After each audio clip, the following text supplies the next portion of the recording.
س ضرب ص. بص يا سيدي، السين بتساوي المجموعة 5 والصاد بتساوي المجموعة 0 و2. سؤال تافه جدا. طالب منك نون س ضرب ص، وأنا هطلب منك س ضرب ف، وهطلب منك كمان نون س ضرب ف. تمام؟ طبعا المطلوب الأول سهل. نون س ضرب ص يا س فيها كام عنصر؟ واحد. حد اهو شوف، لسه بقول ما حدش يقول 5 وقال 5 سبقت. كام عنصر يعني فيها كام رقم يعني؟ ماشي؟ فيبقى واحد. ونون ص الصاد فيها كام رقم؟ 2. تمام؟ يبقى الواحد في 2 2. س ضرب ف يدينا ف. تمام؟ انما نون س ضرب ف ليه صفر؟ عشان هنا لما تيجي تقول هتقول نون س ضرب نون فاي. طب نون س هي بكام؟ بواحد. نون فاي يا فاي دي مش المجموعه الخاليه؟ يعني ما فيهاش ولا رقم، معنى صفر، واي حاجه في صفر صفر. يبقى هنا صفر. حد مش فاهم؟ فاهم. مش مشكله.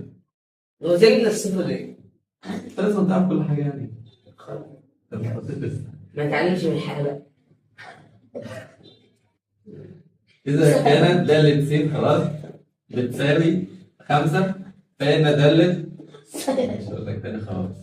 دالة 5 زائد دالة -5. صلى على النبي. سؤال سهل وكتير منكم بيقع فيه. كتير يعني. بص يا سيدي، طبعا دي دالة ثابتة، يعني مهما طلبت منك دالة أي رقم هتطلع برضه كام؟ 5. فدالة 5 هتبقى 5. ودالة -5 برضه 5، و5 و5 طبعا 10. السؤال اللي بعده أنا قلت قبل كده على فكرة. يقول لك دالة س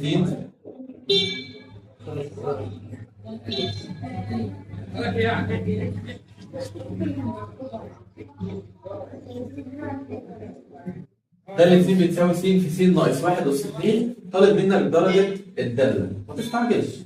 تمام؟ طبعا القوس أس 2 ده هيطلع منه س أس كام؟ س أس 2، وفي س هتتضرب فيهم بره، يبقى الدرجة كام كده؟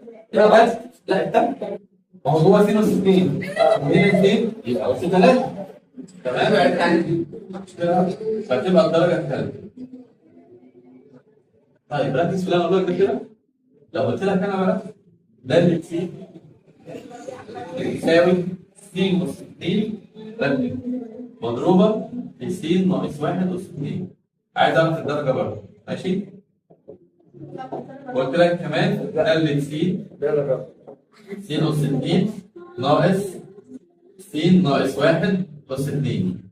وقلت لك عايز برضه الدرجة. دالة س بتساوي س ناقص 1. ركز ما تستعجلش. دي الدرجة دي الصفرية.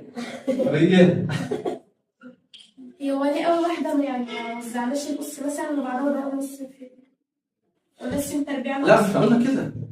هي قالت هيطلع من القوس ده س أس 2 وفي س مضروبة بره، فس في س أس 2 بس أس 3. هي قالت كده فعلا. تمام؟ فالدرجة الثانية. السؤال الثاني هنا برضه هيطلع من القوس ده س أس كام؟ س أس 2 وفي بره س أس 2 يبقى الدرجة الايه؟ الرابعة. حلو. خلاص انا مش عايز اسال. اللي بعده دالة س بتساوي س أس 2 ناقص طبعا هيطلع من هنا ايه؟ لا غلط. ده الاستعجال بقى هتبقى الدرجة الأولى. والله ما اعرف هو يجب ازاي. والله لا ثواني، هو مش هيطلع من القوس ده س أس 2 بس. كل سنة. بص ايه ده؟ هي كده س أس 2 ناقص س ناقص 1 أس 2. طبعا الس أس 2 دي بره زي ما هي ماشي، والسالب اهو هفك القوس ده. المربع الاول س أس 2، الاشاره الاول في الثاني في 2 هيبقى 2 س زائد المربع الثاني. هتوزع السالب هيبقى س أس 2 سالب س أس 2 سالب بسالب بموجب 2 س، والسالب في موجب بسالب 1. س أس 2 مع سالب س أس 2 يبقى لي ايه؟ 2 س ناقص 1 ده اللي خطيه الدرجه الاولى. تمام؟ فدي هتبقى الدرجه الاولى. انما السؤال الاخير ده مفيش أس 2 خلي بالك. فانت هتحلها ازاي؟ اهي برضه هتبقى س ناقص، هتوزع بس السالب هيبقى سالب س والسالب في سالب بموجب 1. فكده الس مع الس اتحولت لداله ايه؟ ثابته. فالداله الثابته من الدرجه الصفريه. خد بالك من دول. والله قلت صفر. خلاص بقى.